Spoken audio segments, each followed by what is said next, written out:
নিয়ম হচ্ছে কোরআন একটা বিস্ময়কর কিতাব। কোরআনুল কারীম মুখস্থ রাখার জন্য সবচেয়ে ভালো মেধাবী ছাত্র স্টুডেন্ট হওয়া দরকার এবং ভালো ছেলে হওয়া দরকার। সন্তানের মধ্যে যে ভালো তাকে দিবেন। তখন এই কোরআনুল কারীম মুখস্থ রেখে এটা আমল করে যাতে এই দুনিয়া থেকে যদি চলে যেতে পারে, তাহলে এর বিনিময় কি হবে? এর বিনিময় হচ্ছে 10 জন যাদের জন্য জাহান্নাম ওয়াজিব হয়ে গেছে, জাহান্নামের সার্টিফিকেট এসেছে, বাম হাতে আমলনামা এসেছে, আপনার নির্বাক জাহান্নাম, তাদের জন্য সুপারিশ করার ক্ষমতা এখতিয়ার তাকে দেওয়া হবে। এমন ব্যক্তিদেরকে ওই হাফেজে কোরআন তাদেরকে জান্নাতে প্রবেশ করতে পারবে। শুধু তাই না, যে কিয়ামতের ময়দানে মানুষ যখন হাসর অনুষ্ঠিত হবে, তখন তাদের পিতামাতাকে সম্মান দেওয়ার জন্য, অনার দেওয়ার জন্য, গার্ড দেওয়ার জন্য, যেমন প্রেসিডেন্ট আসলে তাকে গার্ড দেওয়া হয়, অনার দেওয়া হয়, লাল কাজের শুভেচ্ছা দেওয়া হয়, তদ্রুপ ভাবে তাদের পিতামাতাকে আল্লাহ তাআলা এমন সম্মান দিবেন, এমন মুকুট পরাবেন যে মুকুটের আলো, তার যে জ্যোৎস্না, তার যে আলোটা, সেটা সূর্যের আলোর চাইতে আরো বেশি হবে, সূর্যের আলো মান হয়ে যাবে। সুবহানাল্লাহ। কিন্তু এক্ষেত্রে কোরআনুল কারীম মুখস্থ করার ক্ষেত্রে, আমলের ক্ষেত্রে ভালো সন্তানকে দেওয়া হয়। কিন্তু কোরআনুল কারীম শুধু মুখস্থ করার জন্য আসে না, এটাকে হৃদয়ে ধারণ করে এটা সমাজে প্রতিষ্ঠিত করার জন্য আল্লাহ রাব্বুল আলামিন কোরআনুল কারীম নাযিল করেছেন। কোরআন এই জন্য আমরা শুধু এটাকে অনেক আবার ব্যবহার করি, বিভিন্ন সমস্যা হলে আমরা তাবিজ দেই না, তাবিজের জন্য কোরআন নাযিল করা হয় নাই। তাবিজের জন্য কোরআন নাযিল করা নাই, আবার ফুল দিয়ে পানি দেওয়ার জন্য নাযিল করা হয় নাই। হ্যাঁ, কোরআন ঔষধ। আল্লাহ কোরআনুল কারীমে এটাও বলেছেন, ওয়ানুনাজ্জিলু মিনাল কুরআনি মা হুয়া শিফাউন ওয়া রাহমাতুল লিল মুমিনিন। কোরআনুল কারীম মুমিনদের জন্য শিফা এবং রহমত। কোরআন মুমিনদের জন্য শিফা, রহমত। আল্লাহর জমিনের ভিতরে যত রহমত আল্লাহ নাযিল করেছেন দিয়েছেন, সবচেয়ে উৎকৃষ্ট, সবচেয়ে বড় নিয়ামত কোরআনুল কারীম। এটা আমরা বুঝতে পারি না, অনুধাবন করতে পারি না। যতদিন আমরা অনুধাবন না করতে পারবো, উপলব্ধি করতে না পারবো, ততদিন পর্যন্ত আমরা প্রকৃত মুমিন, পূর্ণাঙ্গ মুমিন আমরা হতে পারবো না। এর নাম মুমিন না যে আমরা শুধু জুমা নামাজটা পড়লাম, পাঁচ ওয়াক্ত নামাজ পড়লাম। কোরআন যে আল্লাহ তাআলা এত ন্যায় সংগতা, এত আইন কানুন, এত বিধান, এত ন্যায় ইনসাফ পরিপূর্ণ নিয়ম কানুন দিয়েছেন, সেই নিয়ম কানুন গুলো যদি আমরা না মানি, তাহলে কোরআনকে আমরা কতটুকু বিশ্বাস করলাম চিন্তা করেন। কোরআন তো আল্লাহ তাআলা বিশ্বনবী মুহাম্মদ রাসূলুল্লাহ সাল্লাল্লাহু আলাইহি ওয়াসাল্লামের উপর নাযিল করেছেন, যাতে বিশ্ব মানবতার মানুষের ভিতরে যে খাসিয়াত, সহজাত, সৃষ্টিগতভাবে মানুষের ভিতরে যে আল্লাহ তাআলা ভুল করার মতো, অপরাধ করার মতো যে এবিলিটি, সামর্থ্য, যে সৃষ্টিগত মর্যাদা দিয়েছেন, এটার ভিতরে আল্লাহ জেনে শুনে আবার এটাকে পরিবর্তন করার জন্য, সংশোধন করার জন্য, নিজেকে সংশোধিত হিসেবে পরিচালনা করার জন্য আল্লাহ তাআলা এই গায়েব বুক দিয়েছেন। এটা শুধুমাত্র তেলাওয়াতের জন্য আসে নাই, শুধুমাত্র রমজানে পড়ার জন্য আসে নাই। এটা এমন এই জন্য নাযিল করেছেন যে এটা দ্বারা পড়বে, এটা বুঝবে এবং আমল করবে, এটা সমাজে প্রতিষ্ঠিত করবে। স্পষ্ট করে আল্লাহ তাআলা সূরা ইব্রাহিমে জানিয়ে দিয়েছেন, আলিফ লাম রা, কিতাবুন আনজালনাহু ইলাইকা লিতুখরিজান নাসা মিনাজ যুলুমাতি ইলান নূর। কোরআন তো আমি এই জন্য আপনার প্রতি নাযিল করেছি, যাতে সমাজে যত অন্ধকার আছে, অন্ধকার বলতে কি বুঝি? অন্ধকার শুধু রাত্রে বেলা যে অন্ধকার, সন্ধ্যার পরে যে অন্ধকার হয় না, এই অন্ধকার এত বোঝানো হয় না, শুধু বলতে বোঝানো হয়েছে অন্ধকার হতে জাহালিয়াত, অত্যাচার, রাহাজানি, পাপাচার, দুর্নীতি, চাঁদাবাজি, এই ধরনের যে অপরাধ, রাহাজানি, মারামারি, হত্যা, জুলুম, নির্যাতন, মানুষের উপর যে জুলুম করা হয়, এমনকি জাহালিয়াতের চলাফেরা, যে মানুষ, নারীরা পর্দায় চলাফেরা করে না, যে যুবকরা নেশার দিকে দৌড়ায়, যে যুবকরা নামাজে দৌড়ায় না, যে যুবকরা কোরআনের দিকে দৌড়ায় না, যে যুবকরা জাহালিয়াতের দিকে দৌড়ায়, যে যুবকরা ইসলামের পথ ছেড়ে দিয়ে শয়তানের পথ অনুসরণ করে, যে যুবকরা মাহফিলে যায় না কিন্তু গাজার মদের আসরের দিকে দৌড়ায়, যে যুবকরা ওই ইয়ার দিকে দৌড়ায়, নাটকের কাছে চলে যায়, সিনেমার দিকে চলে যায়, এই যুবকদেরকে, এই মানুষগুলিকে সত্য থেকে ফিরে আসার জন্য, সঠিক পথে ফিরে আসার জন্য আল্লাহ তাআলা কোরআন নাযিল করেছেন। এই জাহেলিয়াত ওই সময় ছিল, এমন কোন অপরাধ ক্রাইম তারা করতো না, যত ধরনের অপরাধ অপকর্ম আছে সকল প্রকার অপরাধ করা ক্রাইম অনুষ্ঠিত করত। যার কারণে মানুষগুলিকে পরিবর্তন করার জন্য, এই জুলুম থেকে, অন্ধকার থেকে বিশ্ববাসীকে পরিবর্তনের জন্য, সংশোধন করার জন্য, লিতুখরিজান নাসা মিনাজ যুলুমাতি ইলান নূর, আলোর দিকে নিয়ে আসার জন্য আল্লাহ তাআলা কোরআন নাযিল করেছেন।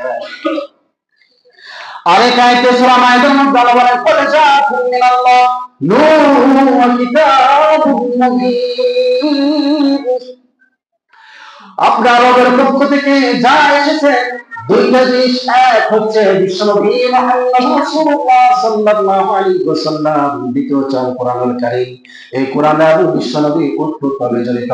শুধু রাসূল তিনি নবুয়তের আগে এতবার মানুষগুলিকে পরিবর্তনের জন্য চেষ্টা করেছিলেন, কাজ করেছেন, সংগঠন করেছেন, মানুষকে আহ্বান করেছেন, মানুষ পরিবর্তন হয় নাই।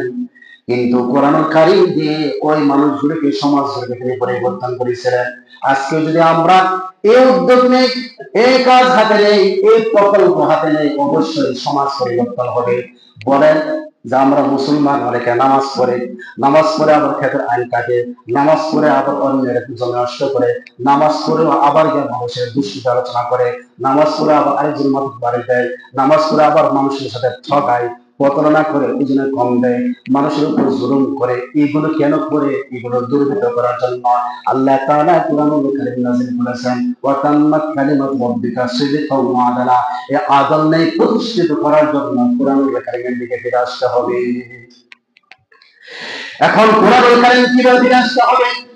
কোরআন পড়বেন, কোরআন বুঝবেন, কোরআনের নীতিমালাগুলো সমাজে, রাষ্ট্রের ভিতরে প্রতিষ্ঠিত করার জন্য চেষ্টা চালানো প্রত্যেক মুমিনের জন্য আবশ্যক।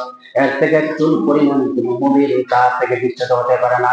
কোনো মানুষের মতবাদ প্রতিষ্ঠার জন্য সে কাজ করতে পারে না, কোনো লেনিনের মতবাদ প্রতিষ্ঠার জন্য লোক কাজ করতে পারে না। কোনো মুসলমান, কোনো আব্রাহাম লিঙ্কনের মতবাদের প্রতিষ্ঠার জন্য কোনো মুসলমান, প্রকৃত মুসলমান কাজ করতে পারে না। যে আল্লাহ তাআলা এত সুন্দর নীতিমালা দিয়েছেন, যে আল্লাহ তাআলা এত সুন্দর বিধান দিয়েছেন, যে আল্লাহ তাআলা এত সুন্দর আইন কানুন দিয়েছেন, এই আইন কানুন বাদ দিয়ে যদি আমরা বলি না এটা চলতে পারে না, তাহলে আমরা ইসলামকে, আমরা কোরআনকে অগ্রাহ্য করলাম, কোরআনকে পক্ষান্তরে অস্বীকার করলাম। নাউজুবিল্লাহ। আমরা শুধু বুঝি, আমাদের ধারণা, আমাদের কনসেপ্টটা আমাদেরকে প্রসারিত করতে হবে, ইসলামকে বুঝতে হবে, ইসলামের যে ব্যাপকতা আছে সেটা বুঝতে হবে। ইসলামকে আমরা কোরআন ভিতরে আমরা সীমাবদ্ধ করে ফেলছি, বাস্তববন্দী করে ফেলতেছি, যার কারণে আমাদের সমাজ অবস্থা, সমাজের পরিবর্তন করতে হলে মানুষের ভিতরে যখন বোঝ আসবে, মানুষের ভিতরে যখন কোরআনের সঠিকতা চলে আসবে, আস্তে আস্তে ক্রমান্বয়ে এটা পরিবর্তন হবে। অনেকে এটাও তো ধারণা দেখলাম, তো অনেক হুজুররা তো অপরাধের সাথে জড়িত, কিছু কিছু হুজুরের ভিতরে ইনসাফ নাই, না হুজুরদের ইসলাম কোনোদিন বিচার বিশ্লেষণ করবেন না। কোরআনের যে আইন কানুন বিধিবিধান, এটার দিকে যদি একটু তাকান, যেমন ওমর রাদিয়াল্লাহু তাআলা আনহু আপন ছেলে যখন মদ পান করে তখন তিনি তার শাস্তি দিয়েছিলেন।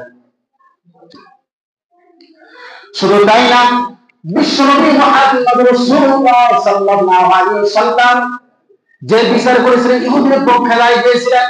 ইহুদির পক্ষে রায় দেওয়ার কারণে ওই মুসলমান তখন নাখুশ হয়ে আবু বকর রাদিয়াল্লাহু তাআলা দরবারে গেলেন, বললেন আমি যে এই সমস্যা হয়েছিল, রাসূল আমাদের জন্য এই ফয়সালা দিয়েছেন, মুসলমান হলো সে ইহুদির পক্ষে রায় দিয়েছে।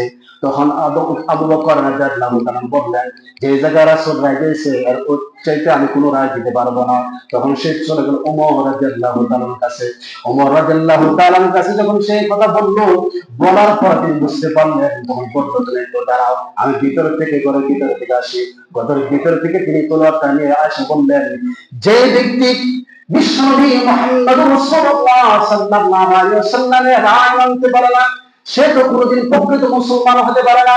কারণ আল্লাহ তাআলা বিশ্বনবী মুহাম্মদ রাসূলুল্লাহ সাল্লাল্লাহু আলাইহি ওয়াসাল্লাম নিজের মন গড়া মতো কোনো আইন কানুন বিধিবিধান কোনো বিচার ফাইসালা কোনো তিনি প্রতিষ্ঠা করতে পারেন নাই। সব কিছু আল্লাহ তাআলা ওই আরশে আজিম থেকে যে ফাইসালা দিতেন সেটাই পরিণত হতো। এই জন্য আমরা বললেন তোমার ফাইসালা হচ্ছে তরবারি দিয়ে দাও, মাথা কেটে দিল, মস্তক ফেলে দিল, যে তার ভিতরে সেটা। কেননা আল্লাহ রাসূল সাল্লাল্লাহু আলাইহি ওয়াসাল্লাম চিন্তা করলেন না যেটা সত্য সেটাই হবে। এটাই হচ্ছে কোরআনুল কারীমের বিচার, এটাই হচ্ছে সঠিক বিচার। এই বিচার যদি সমাজে প্রতিষ্ঠিত হতে চান, এই বিচারে যদি পরিবার, এই বিচারে যদি ইউনিয়ন অফিসে, এই বিচারে যদি থানায় থাকতে চান, এই বিচার যদি রাষ্ট্রে প্রতিষ্ঠিত করতে চান, অবশ্যই কোরআনুল কারীমের দিকে ফিরে আসতে হবে। কোরআনের আইন, কোরআনের বিধিবিধান যদি বাস্তবায়ন হয়, আপনি রাস্তা দিয়ে হাঁটবেন, সুন্দরী যুবক যাবে, সুন্দরী যুবক কেন একজন যুবক তখন ইউসুফ আলাইহিস সালামের মতো নিজেকে কন্ট্রোল করবে। একটা যুবক, একটা লোক যদি 10 লক্ষ টাকাও যদি নিয়ে চলে যায়, কোনো চিন্তায় কারণ মানুষ এরকম টাকাতে পারবে না, কার কাছ থেকে এটা নিয়ে নিতে পারবে না, যদি ওই আইন কানুন বিধিবিধান যদি রাষ্ট্র প্রতিষ্ঠিত হতে থাকে।